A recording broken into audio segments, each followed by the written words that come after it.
Alright, so here we are, if I can get this focused. We are doing our example for the test for the difference between two population proportions. And we're going to do an example, page 373, number 38. Why does that keep getting blurry? I don't know. Something weird is happening.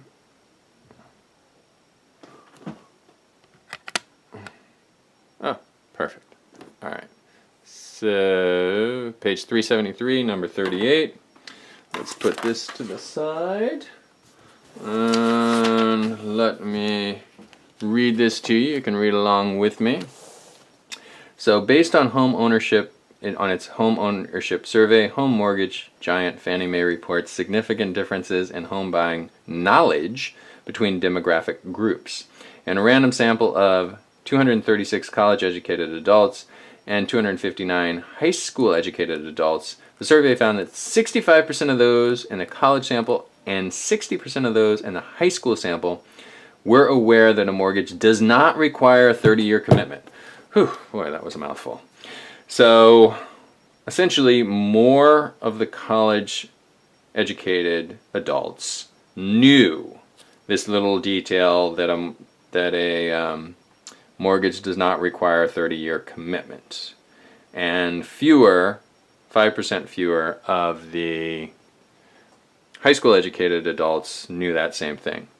So with regard to this particular knowledge issue, can these sample results be used to reject a no difference in population proportions? Null hypothesis for the two populations represented. Use a significance level of 5%. Okay, so we see the word no difference. And I may have been using that word a little too freely, but no difference might be a clue that we're doing a two-tailed equality hypothesis test. The other clue that we're doing a two-tailed test is we don't see any statements about less than or more than. So in absence of statements about less than or more than, we can think that this is probably a two-tailed test. We're just going to see, is there a difference between these two demographic groups, and that difference could be either really high or really low. But since we already have the numbers, we kind of know where we're going with this. So let's set up the problem.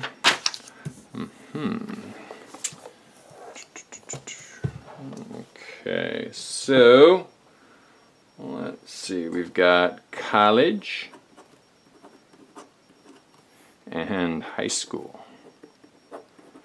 High school. All right, so college, we've got 65. Our sample proportion was 0.65. We can see that. Can you see that? Yeah, I think you can see that. All right, let me write it bigger just in case. Our sample proportion equals 0.65. For high school, our sample proportion equals 0.60. College, we asked, excuse me, 236. For high school, we asked 259. Alright, and that is all we need to know. We're looking at a no difference hypothesis, null hypothesis. So our null hypothesis is going to be, let's see, so proportion 1 minus population proportion 2 equals 0. Alright, so when we take this population proportion minus this population proportion, we get 0. Alright, our alternative hypothesis is going to be proportion 1 minus, not proportion 1, population proportion 1 minus population proportion 2 does not equal 0. Okay, so we in our sample found that the population proportion of college students who knew this information was a little bit higher. It was 65% compared to 60%. But that happens. That may just have been because of the sample we took. That the true population difference is 0, but the sample just happened to be 5% on this one occasion. So let's draw a normal distribution. Let's see, we're going to say the mean of this is going to be population 1 minus population 2 equals 0. So it's a 0 difference. And even if it is 0 difference, we could, on occasion, get numbers that show a really high difference or numbers that show a really low difference. I guess extreme either way. Depends, positive, negative, depends on which one of these you put first. So extreme high difference, extreme low difference. And we're looking at a significance level of, what do we like, 5%? Yep, 0.05. Alright, so significance level 0.05. So that means our critical values are going to separate the upper and lower 2.5%. So that's going to be 1.96 negative, 1.96 positive. Those are our critical values. So negative 1.96 separates the lower 2.5% from the upper 97.5. Similarly, positive 1.96 separates the upper 2.5% from the lower 97.5. Now, it's possible that we could take random samples of these two populations and get numbers that extreme, but that only happens 2.5% of the time. So if that happens in this case, we're going to say we reject the null and we accept the alternative. All right, now this normal distribution is our sampling distribution of sample proportion differences. Sampling distribution, sample proportion differences.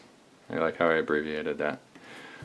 Alright, so we need a standard deviation for that distribution, and we're going to use that to calculate our test statistic. Now remember, when we're calculating the standard deviation, we need pooled proportions, pooled sample proportions, which is just a weighted average of these two. So let's see, pooled. So our proportion pooled is going to equal 236 times 0.65 plus 259 times 0.6, and we're going to divide that by 236 plus 259. Alright, and that's going to give us our pooled proportion, which is going to be the first step in getting our standard error. Alright, 236.65 times 259 enter 0.6 times plus 236 enter 259 plus divided by. Alright, so that's going to equal 0.624. Now I'm going to keep this in my calculator. I'm going to store this in my calculator because this is an important number I need. For now I'm going to call it 62%, but I want that exact number. So I'm going to store that as 1. And then the other thing I'm going to do is I'm going to take 1 minus that plus, 1 minus, change signs, enter 1 plus. Alright, and I'm going to store that as well. Okay, so I'm going to call it, for now I'm going to call it 6238, but remember I've got the numbers exactly. So I need the standard deviation, sampling distribution of the sample proportion differences. Alright, and that's going to be my 0.62 times, and I'm using the exact number, I'm just writing for simplicity, I'm writing 0.62, 0.38 divided by 236, is that right? That's what I do. Yeah, divided by the sample sizes, yes. Okay, plus 0.62 times 0.38 divided by 259, 9 square root, that whole thing equals. Alright, good luck. I'll see you on the flip side. So I'm going to do these calculations. You give it a shot as well. So recall 1, enter, recall 2 times 236 divided by. Alright, recall 1, enter, recall 2 times 259 divided by. Add those two together, square root the whole thing. Okay, that's going to equal 0.0436. Alright, I am also going to keep that number in my calculator. So it's about 4.4%. But I'm going to store that number in my calculator so I have it, because I'm going to use that to calculate the test statistic, also known in this case as the z-stat. And that's going to equal the difference, 65% minus 60%. So 0.65 minus 0.60 minus 0, because we're saying there's a no difference. And divide that by our standard error, 0.0436 equals. Alright, so let's see, I store 3, enter, okay. So 0.65, enter 0.6 minus, recall 3 divided by.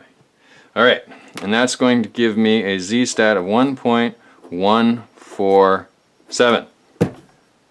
Okay? Nice. 1.147. Okay, this is actually something we don't really see very often, because when we teach these types of things, we like to have examples that seem meaningful, so we like z-stats that fall in the rejection region, but it turns out that this one does not. Right? 1.14 falls here, that is inside, that does not pass the rejection region. So we do not reject. Do not reject. That's our decision. Let's get the p-value. P-value equals, alright, let's look up 1.147. Now, normally I would go to 1.15, but I happen to remember that the answer in the back of the book, they only went to 1.14. So let's use 1.14. Okay, so the area under the curve for a z-stat of 1.14. And of 1.14 is 12.71%. So 0.1271. P-value equals 0.1271. Now, this is a two-tailed test. There was an equal probability of getting a really high number, equal probability of getting a low number, because all we were saying is that this difference is not 0. So we need to multiply this by 2. And we are going to get, alright, 0.1271, enter 2 times. We're going to get 0.254. Alright. Alright, let's look in the back of the book. Fingers crossed. 36. Yes, yes, yes. Alright, so we look in the back of the book for 36. We've got our pooled sample proportion of 62.4. We've got our standard error of 0.044. We've got our z-stat of 1.4 inside the interval, so we do not reject. And we've got our p-value of 2 times 12.7%, which is going to give us 25.4%. And that is our p-value, and that is greater than our significance level of 5%. And it's quite a bit higher. So this could happen. We could get an answer this extreme 25% of the time. So we're not going to storm into anyone's office and say, I reject your null hypothesis. We are going to fail to reject the null hypothesis. All right, so that's it. I look forward to seeing you in class for class 6. Have a great day.